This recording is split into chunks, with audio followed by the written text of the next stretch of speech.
Esselamu Aleyküm ve Rahmetullahi ve Berekatuhu. Gelin misafirin hayratın serçelatı inşallah programı meydes ve vekil Kur'an-ı Kerim. Bismillahirrahmanirrahim.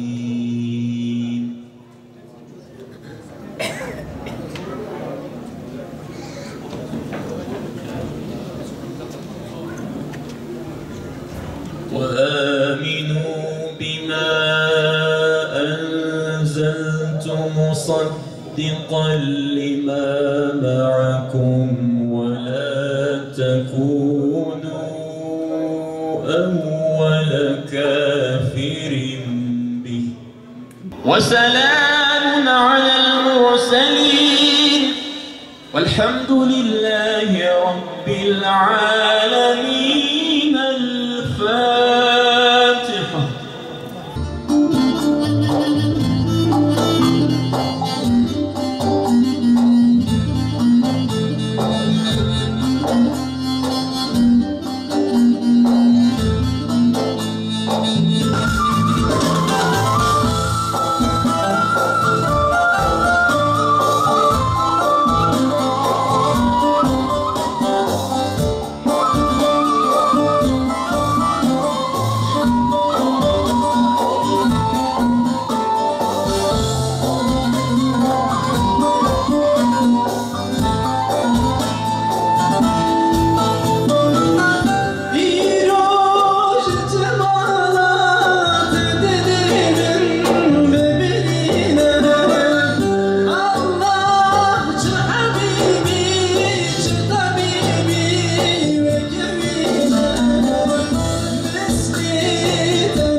ويا بوانس يتا هم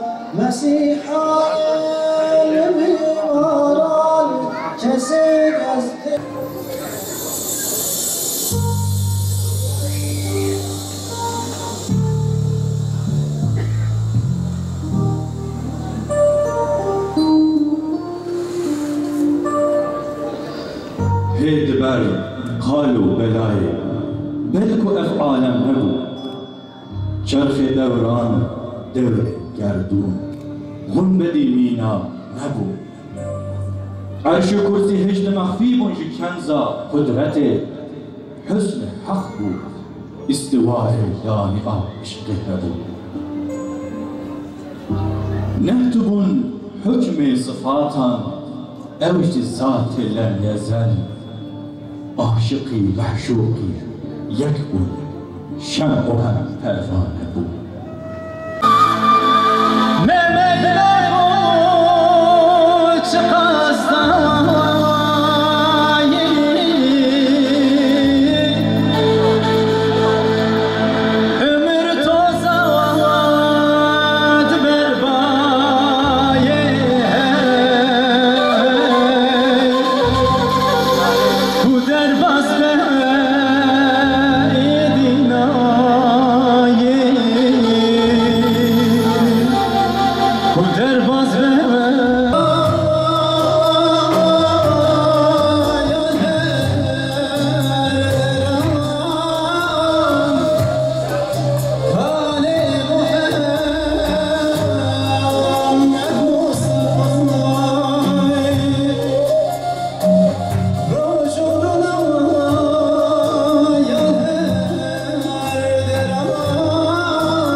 misafirlerin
خير eser seraser çabaati programı bir خلاص inşallah bu bölümde tatlı ikramlı meclisler ve bugün خير وخير. Esselamu Aleyküm ve Rahmetullahi ve Berekatuhu.